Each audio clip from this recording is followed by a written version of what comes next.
आज की चर्चा।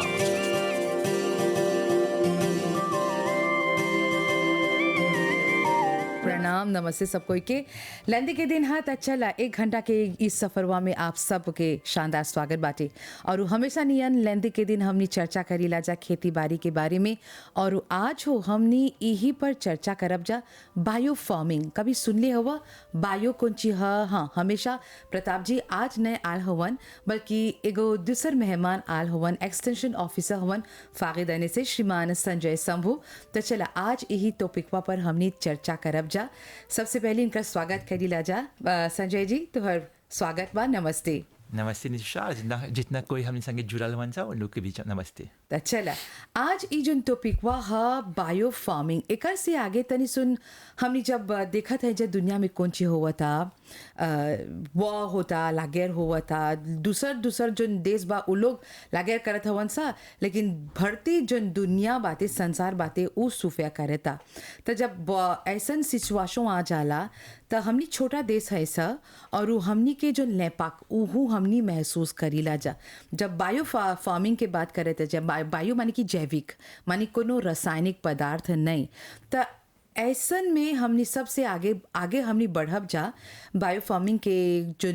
लाभोताज बाते। लेकिन अभी जो सिचुएशन बाते दुनिया में एक से खेतीहर लोग के कौन मुश्किल हुआ था। जैसे बोला बाहर में जो अभी वेस्टर्न एशिया में जो अभी समस्या बातें, तो आज देखबा हमने के ज़्यादातर जो कृषि हमने यहाँ पर ही मॉरिशस में करी लाजा, तो ओकर में ढेर ऐसा रासायनिक पदार्थ के प्रयोग होला। काहे कि हमने ऑटो सफिशिएंट तो नहीं है सा, हमने ढेर चीज मंगाए लाजा बाहर से। हाँ, लेकिन हमने जैसे बोला सा फ्रेश वेजिटेबल्स लेकिन फ्रे में तो ओकर में ऑटो मिलेला। सफिशिएंट हाँ। है। हाँ, लेकिन एक आध वो चीज़ है जैसे ग्रेस, एक ऑफ सीजन में आलू प्याज वगैरह, और एक आध वो फ्रोजन चीज बा वो जी। मंगाएला सा। मैं जोन प्रश्न पहले वो पूछला, तो हमनी के जोन कृषि यहाँ पर ही होला ज़्यादा तक ओकर में रासायनिक पदार्थ के प्रयोग होला। जी जैसे कि फर्टिलाइजर बातें, रासायनिक खाद बातें, पेस्टिसाइड्स बातें, और बहुत ऐसा बीज के प्रयोग कैला सा जौन वो ओके हमने आए पोते कैला जाता है। जब तीन गो चीज देखबा, बीज, खाद और पेस्टिसाइड्स, जी। तो देखबा तो हमने के कृषि एक पर बहुत निर्भर करेला। तो तोहर से अभी पूछती, जब पेस्टिसाइड्स बोली लाजा, जब फर्टिलाइजर्स बोली लाजा, कौन डिफरेंस बाई में? फर्टिलाइजर यानी कि वो खाद है, खाद में ओकर में एलिमेंट न्यूट्रिटिव रहेला, जी। कैसे NPK, पोटाशियम, फॉस्फेट, न्यूट्रिएंट्स सब बाटे, हाँ। मिनरल न्यूट्रिएंट्स रहेला में। तो वो देवल दला माटी में सकेला, माटी उतना बढ़िया नहीं होई जी। तो ओके सप्लीमेंट करे खातिर Renforcer करे खातिर, डाल दला ओके जमे जोड़ मिली जी। खाए के मिली जी।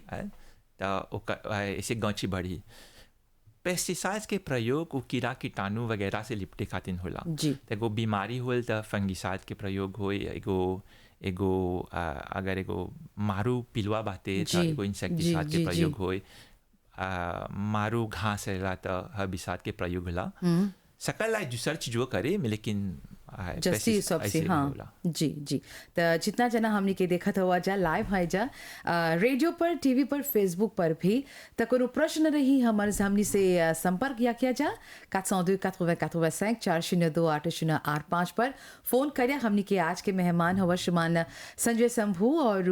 हमने बताया था जा बायो फार्मिंग। तो बायो फार्मिंग कौन ची है? अच्छा, आज एगो कृषि लेप्सा, खेती बाड़ी लेप्सा, तो ऐसे एगो सोच करा कि हाँ खेती बाड़ी में एक को रासायनिक पदार्थ के प्रयोग नहीं करत हो। जी।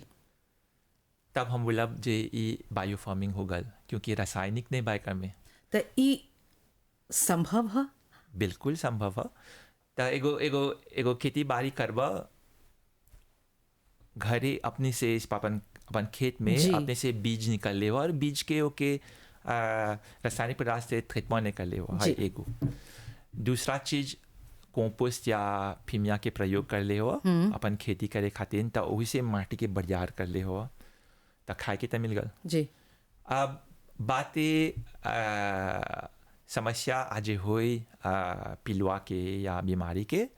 तब भी एक आध गो चीज बातें जैसे लाथाप सा कब सा करे जैसे आजकल ढेर ऐसा पेस्टिसाइड बातें ओके बोला सब बायो पेस्टिसाइड जी ओकर भी प्रयोग से लाए करे और नेचुरल फार्मिंग में एगो खासियत बातें कि चाहला तोहरा अपन जन पर्यावरण बा ओकर भी तैयारी करे के एगो जी। बियोजीवेस्टे से जी तो आज अनेक प्रकार के जब पेड़ पौधा जब लगेबा जन फुलाला और मुनुकिलचे नहीं करबा एगो जीवेसिटे के रोपाई करबा जी तो अपने से बीमारी जन कीड़ा रहेला ओकर ओकर जन प्रेशर रहेला कम हो जाला अच्छा तो लिपटे के आसान रहेला तो ई प्रकार से जैसे हम थोड़ा उदाहरण देनी एकर में हम रासायनिक पदार्थ के प्रयोग नहीं करनी तो खेती बाड़ी हो जाला हम ऐसा अनेक अनेक खेती लोग के जानीला जी जौन रासायनिक पदार्थ के प्रयोग बिल्कुल नहीं कैलन जा नेचुरल फार्मिंग कैलन जा उसी से ओकर गुजारा सब हो जाला तो संजय जी आजकल हमने बायो फार्मिंग की बात करत है जा जैविक खेती की बात हमने करत है जा और उ ढेर जना एकरा अपना ले हवन पर हबी ले कई जना खेतीहर हवन जा जो ढेर पेस्टिसाइड इस्तेमाल करते आवत हवन बोलत है से ना चाहिला इस्तेमाल करके हमेशा प्रताप जी जब आवेलन बोलेलन जो पेस्टिसाइड बातें जो रासायनिक पदार्थ है वो चाहिला लॉस्ट ऑप्शन रहे के जब कोनो ऑप्शन नहीं रहेला तब ऐसा सिचुएशन जो आगे रहल और हबी जोन बातें उ तनी सुन ओकर बारे में बतावा जाने तो संसार जैसे चलेला एगो फैसिलिटी के जब फैसिलिटी मिलेला तो सबको गंदा हवे में चलते जाला जी कैसे तोहर घर में आजकल टीवी बातें लगल बा लिविंग रूम में लड़का लोग के टैबलेट सब मिलता मोबाइल फ़ोन मिलता था कहाँ जाके बाहर खेल कूद करे के ता बैठल वहाँ सोफा में टीवी देखल था या फिर टैबलेट मोबाइल पर हवन जाता एगो फैसिलिटी है लावी में जब एगो फैसिलिटी पर जला था हवे जब पकड़ ला सा नहीं खुजला सा छोड़े के जी ता ऐसे ही हम इतिहास में जाता है जी जब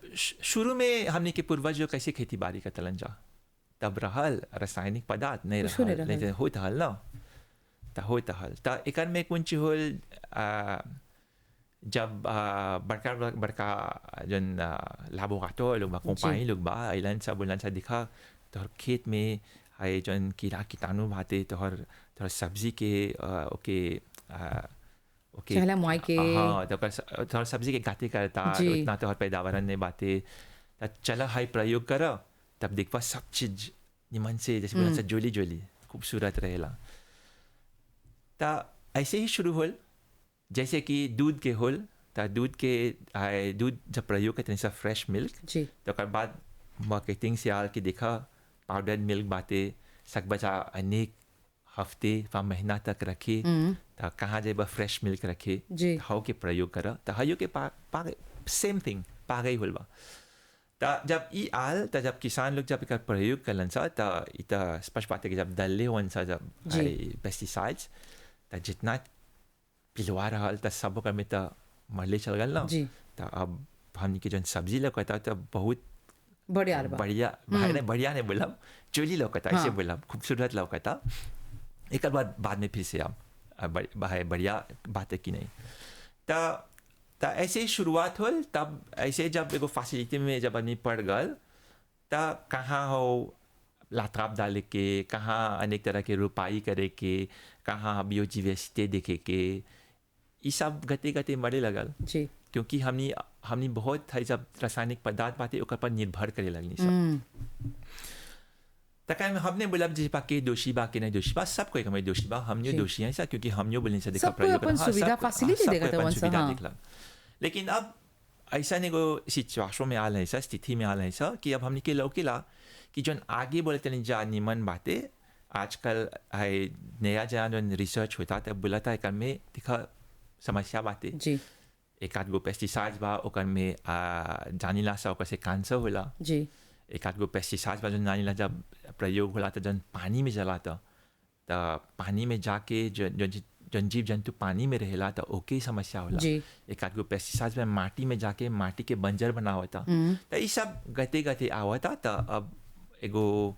जागृति होता कि देखा है जन रासायनिक पदार्थ बातें एगो क्वेश्चन वर्क बातें उतना जी, सकेला निमन जी। नहीं हुई। तो वो खातिर रासायनिक पदार्थ के ये जानते हुए कि कितना नाशकारी है, तो हमने के चाहला एकर प्रयोग अंत में जब जितना हमने योजना बनैले हैं सा वो योजना गनला नहीं वे काम करे नए काम करलक तब जी त एगो आदमी के साथ शुरू से एगो किसान के चाहला ओकर माटी के बढ़ियार रखे के माटी जी। के बढ़ियार रखे खातिर उ खाद से नहीं होला, रासायनिक खाद से नहीं होला, वो कंपोस्ट फिमिया से होला। सबसे अच्छा हमने के गौ माता के फिमिया। तो आजकल जो गौ माता की फिमिया की बात करत हुआ तो इतना जना के आगे जैसे रहल दादा दादी लोग पोसत रहलन जा गाय, अब तक कमती बातें, अब वो लोग की कहाँ से मिली? पुलाई बोलबा तनी सुन कमती वो बातें ढेर हाय- जना नहीं करेलन। हाय अच्छा बोला। तो आगे की तरह के उतना गाय के पोषण नहीं होला। तो अब सा गला कंपोस्ट के होला जिसके निकाले एगो हमने के कैसे बोला एसएमईज है नहीं होने जी। चला दिखे कि खाली गला हमने किसान के ट्रेनिंग कैला सा बोला सा किसान लोग जहाँ आए थोड़ा अपन अपन अपन खेत में कंपोस्ट बनाओ जी, प्रयोग करा जी। जहाँ दूसर दूसर तरह से Alternatives जो, हाँ। सोचे के कि किसान के खाली गो ओकर ओकर ओकर ओकर एगो वो ओकर में अकेले नायक नहीं बातें जी सकेला का मैं हमने के एसएमई पे एमए लोग सभी उठे ढेर जन कंपोस्ट stakeholders बनाए सब होवन सा, जी। और एगो चीज बोलती सकेला आज एगो ऐसा स्थिति में आ गए सा कि हाय जन फिमिया के ओकर प्रोडक्शन बाते ई सकेला एगो सर्विस एसेंशियल में गिर जाए आगे अच्छा। जाके क्या पता। सरकार बोली देखा हमने के चाहला था फिमिया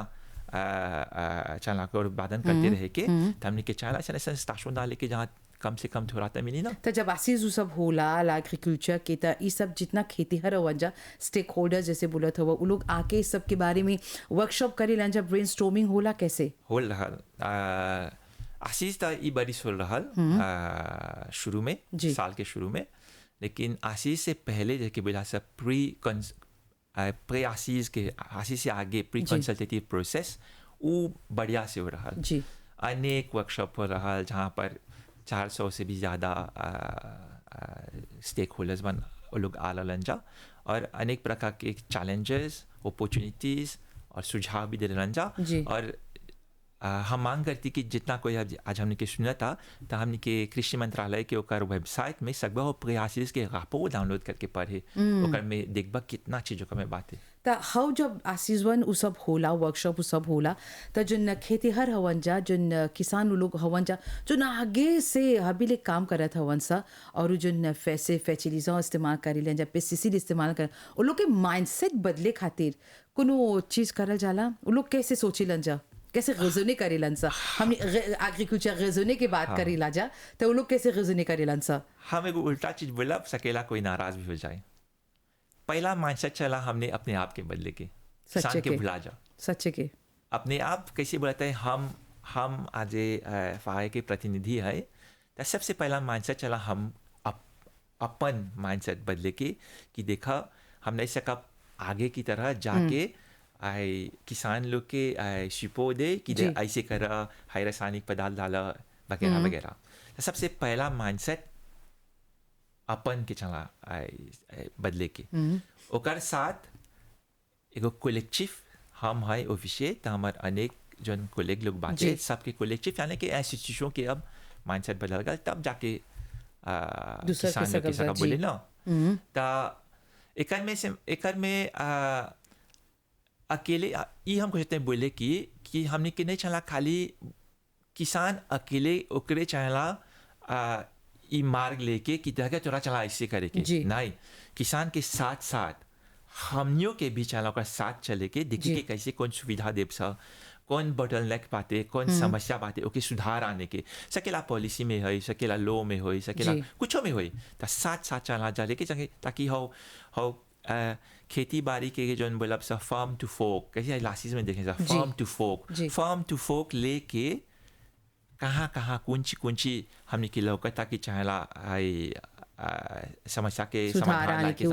हो सब चला करे के साथ साथ ये सच्ची बात बोले हो क्योंकि काय की जितना हमने चीज खाए ला सा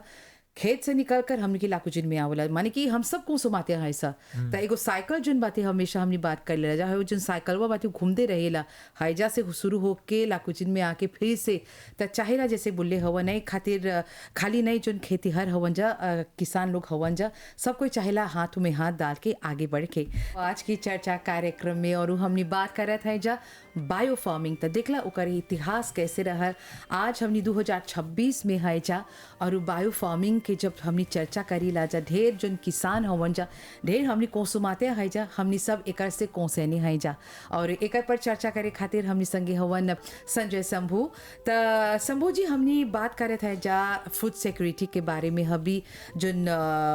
ईस्ट वेस्ट में अभी जोन लड़ाई सब हुआ था ओकर से भर्ती संसार जैसे बोली वो सब हमने अफेक्टिव हुआ था ऐसा पर हाई जोन लागे जोन हुआ था अभी हमनी के कौन लाभोतास हमनी एगो छोटा देश है जा हमनी कहाँ दूर है सा पर एकर प्रभाव पड़ेला कोनो लाभोतास बा हमनी के हाँ आश्चर्य के बाद बातें कि हाँ लाभोतास बातें हौजा लोग लड़ाई करत हवन सब पर हमनी के कौन लाभोतास कैसे ऐसन स्थिति में तब हमनी के पड़ेला जागृत हुई के जी। कि देखा जैसे करत नहीं सब सकेला निमन से जन सीमा ले लें ऐसा जन रास्ता ले लें ऐसा नहीं छा बातें आप चलना कोई दूसरा रास्ता अपनाए के कैसे की जी जैसे शुरू में बोले रहनी चला कि हमने के जन खेती बाड़ी बातें ज़्यादा तक रासायनिक पदार्थ पर निर्भर करेला जी, तब जी। केमिकल फर्टिलाइजर्स पेस्टिसाइड्स और हाइब्रिड सीड्स जो बातें ओकर आयात करेला सब त आज देखब जा हमने के मन बा अपन पैर पर खड़ा हो के हमने बोला सा शुरू में बोला ऑटोसफिशिएंस बोला जी। तो ऐसे ही नहीं बोला हमने के मन में हम बोला रेजिलियंस हमने के जी। मन में रेजिलियंट हो के तो हमने के चाहेला हाई सब पर निर्भर नहीं करे के जी तो अब कैसे निर्भर नहीं करब सब तो केमिकल फर्टिलाइजर्स चल हमने के ओके ओके कम प्रयोग करे के पेस्टिसाइड्स कम प्रयोग करे के बाहर से बीज कम प्रयोग करे के तो यहाँ पर ही हमने के चला अपन जो बीज बातें लोकल बीज जो बातें खोजवा करे के। खोजवा करे के हमने के यहाँ पर आज कंपोस्ट रही फिमिया रही तो जैसे हमने बोले, उतना हाँ। केमिकल फर्टिलाइजर नहीं प्रयोग करब जा और जैसे बोलनी अनेक तरह के तरीका बातें योजना बातें जैसे सकब सा लाथाप या अपन से एक आगे कोंकुक्षु पत्ता वगैरह जीवन मित्रम जीरो बजट नेचुरल फार्मिंग द्वारा सकब जा अपने तैयारी करे ताकि सकब जा पिलुआ सबके सामना करे जी। तो ई प्रकार से हमने अपन पैर पर जस्ती खड़ा हो सा और बाहर पर निर्भर नहीं करब सा तो हैजा जब बात करत हुआ तो हमके फिरो से याद आ गल कोविड जब आ रहा तो हमनी कौन ची नहीं सीखले हैं ऐसा कैसे अपन जोन घरे कैसे खेती बाड़ी होला छोटा जोन चीज रहल हमनी ओकर वाले माटी के मोल जैसे हमनी बोली सा ना ओकर जोन वाले हुआ बा हमनी जनली जा सीखली जा तब हयो हबी जन सिचुएशन आल बाती भर्ती संसार में एगो सकेला एगो मौका हमनी के फिरो से मिलल हमनी भूल गए रही सा हमनी के सकब सब बोले कि हाँ कोविड चल गल सब कुछ निमन से हो गल अब जन सिचुएशन फिरों से आ गल बा हमनी नहीं जाने थले नहीं जानब सा आगे कौन चीज होई काल कौन चीज होई नहीं जाने रहे सा तो अभी चाहेला फिर से हमनी के अपन गोल पर खरा ठरा होई कि जैसे कि बोलत हुआ और जब हमनी गत महीना 1-2 महीना हो गल बाती हमनी माटी के मोल कार्यक्रम कर लीला ऐसा मादेगुन माने कि फ्री आपे के बारे में प्रताप जी एगो किस्सा बोलले रहलन कि जब एगो छोकरी के बाप जात रहलन छोकरा लगे ओकर से पूछे तो लगे मादेगुन बाते वो बोला काहे बोला कि जे बात और लगे फ्री आपे तो हमर बेटी वो भूखा नहीं मरी तो एगो एग्जाम्पल है पर जब सोचबा तो इस सच्ची बात है आगे को जोन चीज रहल आज तक डेवलपमेंट हुआ था टेक्नोलॉजी के बात हमने करा था ऐसा तो सब कुछ जब बदलते जात बातें पर नहीं चाहेला भुलाए के कि ये सब जो फूड सिक्योरिटी जो चेन बातें चाहेला वापस रिस्टोर करे के बिल्कुल बिल्कुल ता कोविड में जैसे बोला बहुत चीज कोविड से मिला सीखे के और बहुत कुछ करनी जा के खेती नहीं करता आज चना देखे के नहीं करता जी ऐसे चना देखे के बड़का जिन आदमी ऑफिस में ब्यूरो में काम कर रहा था ललन जा वो लोग कबो माटी के नहीं छोड़े ललन सा आज देखा अपन काम करे था काम करत हवन सब ब्यूरो में अपन माटी के संभालत हवन चाहे जन माटी के मोरवा बा चाहेला हमेशा याद रखे के तब फिर कुछ हुल हवे जन आगे में बोलनी फैसिलिटी तो एगो फैसिलिटी में जब पढ़नी सा तो ओकर में गिर गई सा ऐसे बोला जी। गिर गई सा जब गिर गई सा तब मैं देखा था तब मिला था कुछ जब करी ऐसे भुला बोला ना देली सा, तब हाँ। भुला गई सा तभी मौका मिलल बा वेस्टर्न एशिया में जो समस्या बातें तो आज ये भी भुला गई सा तक आगे जाके गन एगो थोड़ा के मोजाल हुई या फिर एगो दूसर परिस्थिति आए तब कुछ करब जा तो यही मौका बातें कोविड के हमने के जो एक्सपीरियंस मिला अनुभव जो करनी जा और आज जो होता तो हम बोलती था मौका ने गवाए के चाहे हमने के पैर पर खड़ा हो के फुयापा के बात बोला हम ओकर से एगो थोड़ा एगो जैसी दूर के चीज बोला जी शुरू में बोला ऑटोसफिशिएंस alimentaire तो एक आध गो चीज हमने जो आयात कैला सा ओकर में बातें हमने के गेहूँ आटा तो इसे हमने के इम्पोर्ट बिल भी ज़्यादा रहेला तो फुयापा से सकब से हमने आटा बनाए अब तो बनावा जाता हाँ लेकिन उतना क्वांटिटी में नहीं हाँ, बीता, मैं हाँ। बनाता हूँ फुयापा से सकब से बनाए बतात से बनाए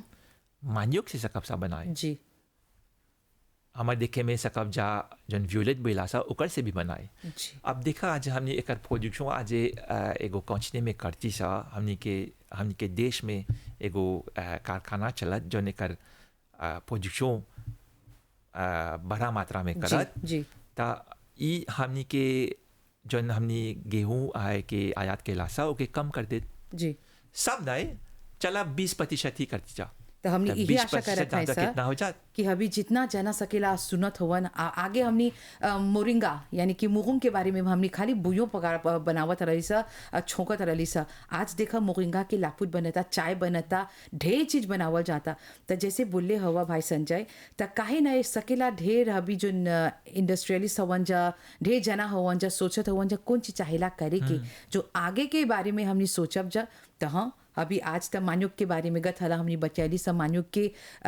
आटा बनता फुयापा के आटा बनता बेतराव के हमने बतात के 5-6 गो वॉइते हमने देखली सब कौन ची नए बनावल जाता तो ई मार्ग पर जे हमने हबी नए सोचब चा तो हमने पीछे रह जाब सा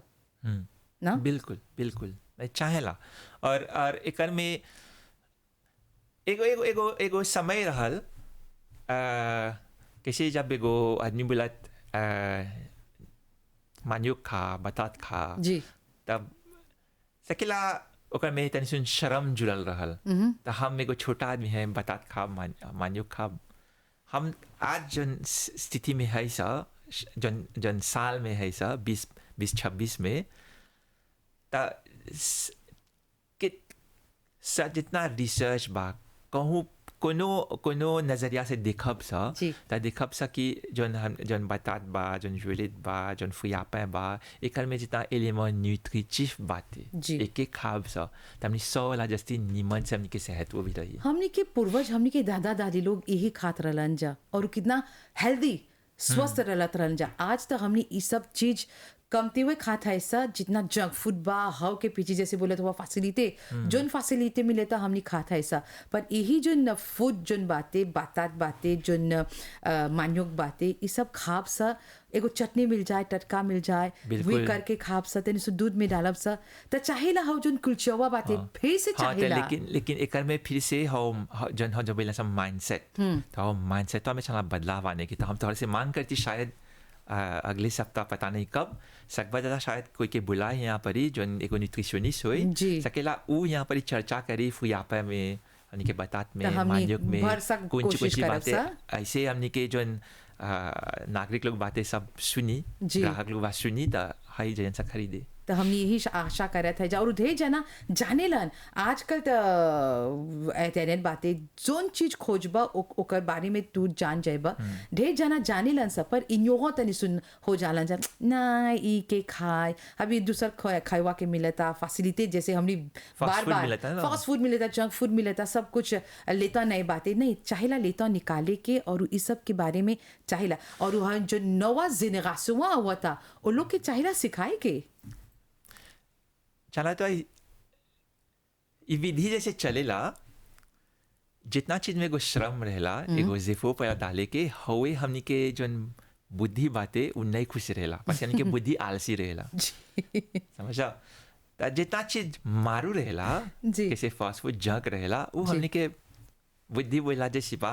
चला हाई खरीद के खाए त ई सब में चला एगो बदलाव आने के त चला बुद्धि के ब्रश न करैया अब एगो जना हवन उनका से हमनी बचाएला जा। हेलो हेलो वाले टाइम के अंदर जी नमस्कार। नमस्ते जी। हम प्लॉटर थे थी मान्युक्त सब एथी खा लेता है मांगूस की कौन सी खा लेता तो कैसे बने। नमस्ते चाची त चाची बोलत हवन उ मान्योक प्लॉटले हवन जोन काजिनी के चूहा मंगूस सब कुछ या खाते हवन। बंदर। बंदर कहाँ से हवा चाची? हम सेवास्टोपोल। सेवास्टोपोल से। चाची नमस्ते। नमस्ते।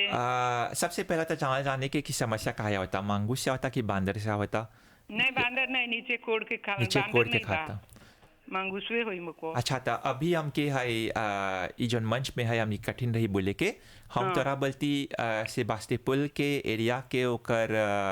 एक्सटेंशन ऑफिसर फ्लैक में बातें ओकर दफ्तर हाँ फ्लैक है। हाँ एक जाके वहाँ पर ही ओकर से ओके जनैया एगो कौन से में। नहीं वो सुइवी करी तोहर खातिर हाँ हाँ। निश्चिंत अरे, रहिया वो बहुत- सुइवी करी जाके वहाँ पर ही ओके जनैया।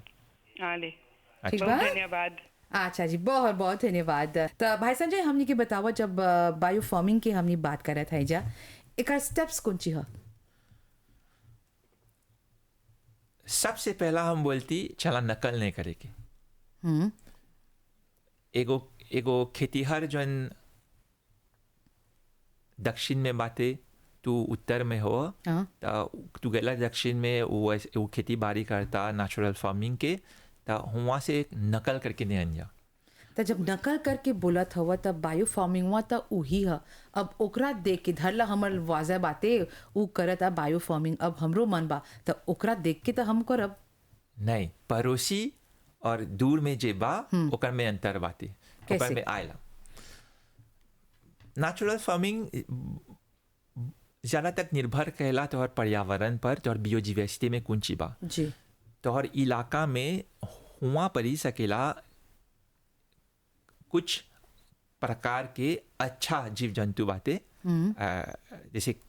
कोक्सिनेल बातें लेकिन कोक्सिनेल तो अनेक प्रकार के बातें तो अभी देखो बा हॉक प्लम पीटर नहीं, उ तो आवाज करता हो जा वो नहीं ओकर बात नहीं लेकिन हर इलाका में कैसे उत्तर दक्षिण या प्लाटो में है सब तो वहाँ पर ही जोन क्लीमा जोन क्लीमा बाते हाँ जोन जोन क्लीमा बातें वो अथी ने बा वो अदाप्ते ने बाते नहीं नहीं जोन क्लीमा बातें साउथ में गलत उत्तर में रहेला जी। त नकल करत बा तो वहाँ के ओकर क्लीमा खातिर ओकर नेचुरल फार्मिंग योजना जोन बातें ओकर खातिर अदाप्ते बातें अच्छा तू नोफ में हुआ तोहर दूसर समस्या बातें दूसर चैलेंज बातें जी। तोहर बायोडाइवर्सिटी जोन जोन पेड़ पौधा सकेला जोन उगेला ओकर ओकर अलग दूसरों इधर- के जो में हाँ। दूसरा हाँ तोरा चला अपन बाज बनाए के अच्छा सबसे पहला चला अपन बाज बनाए के फोंडाशों करे के पहला है सबसे पहला अपन माटी के बरियार करे के ई सगरो दक्षिण में भी उत्तर में भी कहूँ पे रबे चला ई पारे रही चाहे वो खुला मैदान में रही शेल्टर फार्मिंग वो में रही शेल्टर फार्मिंग लेकिन माटी में जो होता है जी। हाइड्रोपोनिक के ने बजाते जी। हैं सब तो सबसे पहला है माटी के चला बरियार करे के और माटी के बरियार करे खातिर 50 गो सोल्यूशन है जी एक गो है चला माटी में माचे ऑर्गेनिक आने की जी त माचे ऑर्गेनिक के ओकर जोन लासू जोन ओकर सोर्स बातें त बातें कंपोस्ट जैसे कि कंपोस्ट या फिमिया वो भी गाय के फिमिया सबसे बेस्ट बात बेस्ट बातें तो हबी तोहर से पूछती जब बायो फार्मिंग जो माटी के बरियार के बरियार बड़ा बुलत हुआ तो धरला हम आगे इस्तेमाल करत हली पेस्टिसाइड अब हमार मन बदल गल बाते अब हम करब बायो फार्मिंग तो कौन चीज चाहेला करे के मटिया के कितना बरिस कितना महीना चाहेला स्प्रे करे के मटिया के प्रिपारे करे के जमे बायो फार्मिंग हम करब हम इस सब झमेला में नहीं पड़ती देखा तू अपन खेती बाड़ी में एगो परिवर्तन खोजता लाई के हाँ ई सब जाना तो जन जहाँ 2-3 बरिस आए के 3 बरिस के इंतजार करे के वगैरह ये सब जोन लोग सर्टिफिकेशन करत वन सा तो वो लोग वो लोग खातिर अच्छा बात है। और जे सर्टिफिकेशन भी करता था एगो चीज़ के नाम है ट्रांजिशन। जी एगो ट्रांजिशन पर एगो चीज़ सर्टिफिकेट मिलेला तो हाँ वो बात है। हम ये सब झमेला में नहीं पड़ती। हम बोलते देखा नेचुरल फार्मिंग करा तो कि नहीं कहूँ पर शुरू करता शुरू करा। जी सबसे पहला अपन माटी के बड़ियार करा जोन आगे करता ला तब आगे करता ला तब जी, बीत गल ना जी। कुछ सब अपन बदले कुछ नहीं जन जन जन जन अब बा ओकर पर ध्यान करा तब माटी बड़ियार करा मोनोकिल्चिया के छोड़ा अनेक तरह के रोपाई करा। जी कैसे हम हमेशा बोला ABCDE मतलब ये है मैथमेटिक्स में सीखा था ना ABCD तो लेकिन जब नेचुरल फार्मिंग करबा तो लगभग पाँच गो वाइते सब्जी के रोपाई करा। जी तब ABCD कहाँ आवेला कर में तब खाली एगो पॉसिल बा ओकर में खाली ए नहीं रोपा तब भी तब एगो छोटा सुन पॉसिल बनाओ ए करा तब बी करा तब सी करा तब डी करा तब ई करा तब फिर से ABCD तब तोहर खेत में एगो डाइवर्सिटी होगा। ओकर साथ साथ तोरा चला जाने के तोहर इलाका में कैसन पेड़ पौधा होला जी ओकर रोपाई करे के बोझ बनाए के ताकि जन अच्छा ऐसे बातें वो आए जैसे कि कोक्सिनेल बातें वगैरह वगैरह अनेक जी। प्रकार CF बातें अनेक प्रकार के ऐसे बातें मधुमक्खी सब सब वगैरह आए तब बायोडाइवर्सिटी के साथ एगो डाइवर्सिटी जन अच्छा बात है वो भी आए। खेती बाड़ी जब शुरू कर ले हुआ नेचुरल फार्मिंग के ता अपन लाथाप ने भूलिया। अब लाथाप अनेक प्रकार की है। जी। एगो है जन सकेला कैसे उदाहरण देवता है मुजदफी के होई जी तो एगो लाथाप दलबा मुजमेलों के तो ओकर फेरोमोन के प्रयोग करबा तो वो आके पकड़ाए स्पा दूसर मुजदफी के दूसर लाथाप बा। लेकिन एगो दूसर तरह के लाथापा वो जीवित रहेला जैसे कि हमने के जन पौधा बाते एक आध गो फूल जन रोपब तो वो फूलवा मारू ऐसे के बुलाई गेंदा के फूल हाँ जैसे फ्रिप्स ओमा में है, आए वो सब हाँ बात तो ओकर में गेंदा के फूल में ओकर में आए तो तोहर खेत में नहीं जाए तो एक आध गो दूसर के तेरा जैसे प्लतामो आरोमाचिक बाते वो रेपुसे करेला जी। तो आज ओकरो रोपब तो अब वो तक रेपुसे करे तो तोहर कारो में नहीं आए तो इस सब चाहेला हमनी के योजना जो मतलब हाँ बनाए एगो के प्लानिंग चाहिए हाँ, करे के चाहेला और करे जन पुस्तक बाटे लो गिद एग्रीकोल उ में सब लिखल गल बाटे गिदा एगो ऐसन विजन से बनल रहल कि हमने एग्रीकल्चर कन्वेंशनल करता यानी जो रासायनिक पदार्थ के प्रयोग करता तो उसकी ओकर में जो पहला 100 गो जन पास बाटे वो पहला पढ़ी तब ओके हो लागे कि जब ट्रांजिशन सकी करे तब वहाँ से कन्वेंशनल से निकल के कौन स्टेप साला करे के जाए के नेचुरल फार्मिंग की ओर गिदाइकुल सकबा ओकर में देख के करे। अच्छा गिदाइकुल एगो पुस्तक नहीं है जो नेचुरल फार्मिंग खातिर है लेकिन सकबा के प्रयोग करे नेचुरल फार्मिंग की ओर जाए खातिर। अच्छा तो हमने बात करे थे जस्ट जो स्टेप्स बाटे बायो फार्मिंग के अभी बोला माटी के चाहेला बढ़िया बनाए के बढ़िया और दूसरा जो स्टेप बाटे अच्छा घर पे जब रहेला तो घर साफ सुथरा रही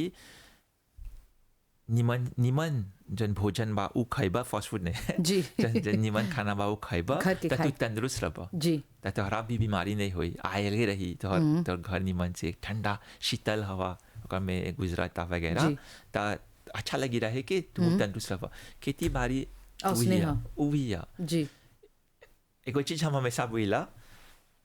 हमारे जन जितना मित्र लोग बातें खेती हर लोग हो जा वो लोग के बोला देखा तोहरा जो लड़का हुई तोहरा जो लड़का बातें तो लड़का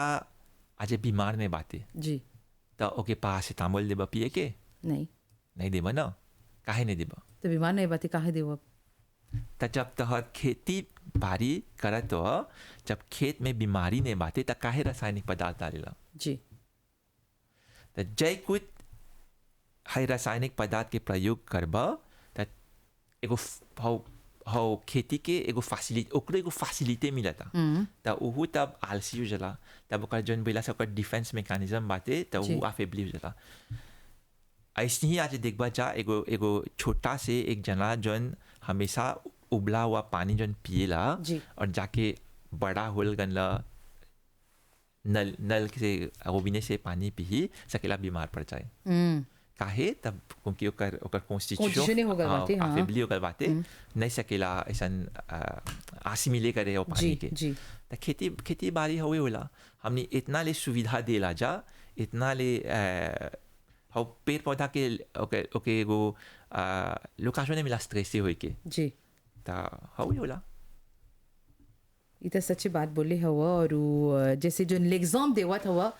जो सिंपल एग्जाम्पल देवत हवा उदाहरण देवत हवा पर जब सोचबा त सच्चे के ह और आज जैसे आलसा हम जब शुरू करनी काम करे के आपसे प्रिवे में शुरू में रही सन 2000 में लगभग तो उस समय में सन 2000 में उतना कैसे बोला सब बियो पेस्टिसाइड नहीं रहा जी, नहीं रहा ज़्यादा एक आध गो सकेला नीम के फौज भी रहा वो भी महंगा रहा और शायद उतना काम नहीं करता जी, अभी जहाँ ऐसा 26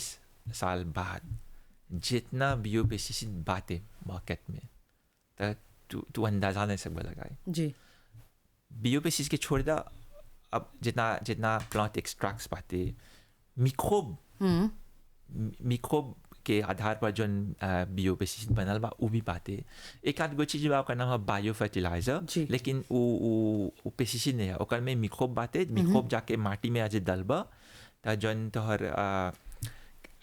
एलिमेंट न्यूट्रिटिव है जैसे बोला सा फॉस्फेट जैसे बोला सा पोटाशियम वगैरह त ओके माटी में बंधाल ला तो ओके लिबेरे कर देला के ओके ओके खोल देवेला जी। त उ तब हमनी के जौन जड़ी बातें पौधा के तब ओके मिल जाला ओके हिंचे के मतलब कि ढेर अभी हमने देखा था जा सुविधा बातें ढेर जैसे एग्जाम देवत हुआ ढेर बायो फर्टिलाइजर सब बातें पर तोहर देखे में अभी आज हमने 2026 में है सा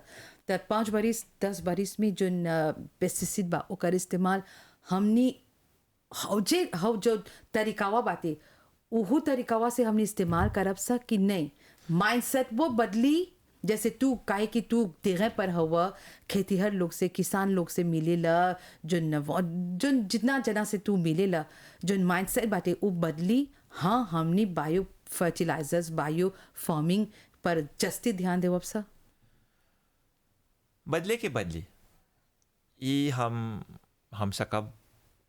100% बोले बदले जी। के बदली काहे कि जैसे जैसे हमनी के जौन जनता बातें वो लोग के अनुभव बढ़ावल जाता जाने लन जा कि रासायनिक पदार्थ में ओकर में समस्या बातें तो वो लोगों के नहीं मन बना खाए के जी। जिनमें पेस्टिसाइड रेसिड्यू वगैरह बातें लोग के मन नहीं बा तो एगो प्रेशर क्रिएट करी कि चाहेला खेती बाड़ी एगो दूसरा तरीका अपनाए के जी। ई एगो दूसरा जैसे तो रा बोलनी अभी हमने के मार्केट में अनेक प्रकार के बियो पेस्टिसाइड बातें जी। तो हमारे देखे से गते गते ये इतना ले आम हो जाए कि गते गते आदमी लोग बियो पेस्टिसाइड अपनाए और जन रासायनिक पेस्टिसाइड बातें ओके छोड़ दे जी तो लेकिन हाँ लेकिन बियो पेस्टिसाइड अपने आप में भी वो भी नहीं अच्छा बात है जी। हम एक में स्पष्ट रूप से बोल दिला क्योंकि वो एगो तरह के एगो डिपेंडेंस बात है ना तो हमने के चला ऐसा नेचुरल फार्मिंग सिस्टम्स के अडोप्ट करे के जिनमें उफे जितना बीमारी कमती हाँ हाँ बीमारी जन पिलवा सब बातें कुछ संतुलन रही कि नई प्रयोग करब सही तो चीज तोहर देखे में आज हमने बात कर रहे थे एज चेंजमेंट क्लिमेटिक का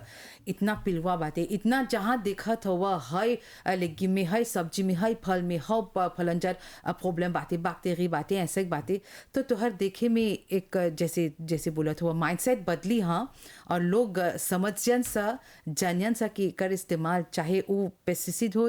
बियो फर्टिलाइजर्स हो एकर कमती हुए इस्तेमाल हो कठिन रही क्योंकि जैसे बोला हमने के ट्रॉपिकल क्लाइमेट हमेशा जी। तो हमने के जन क्लीमा बातें जन मौसम रहेला गर्मी के मौसम वो जन मारू पिलवा रहेला ओके ओके अच्छा एकन में ओकर गनला ओकर क्लीमा प्रेफरे है जी। लेकिन असंभव नहीं बातें जैसे बोली जब सुविधा मिला तो हमने के बुद्धि जन ला आलसी हो जाला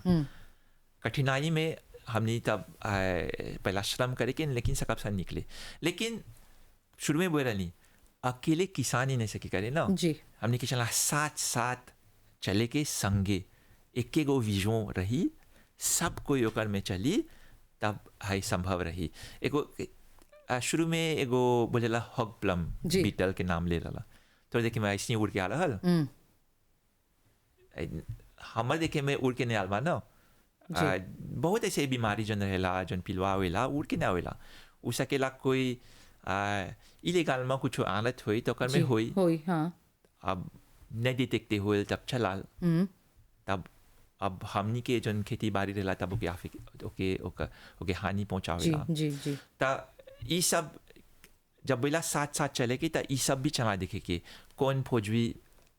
भीतर मॉरिशस में आवा था कैसे ओके स्क्रीनिंग करते हैं जा एक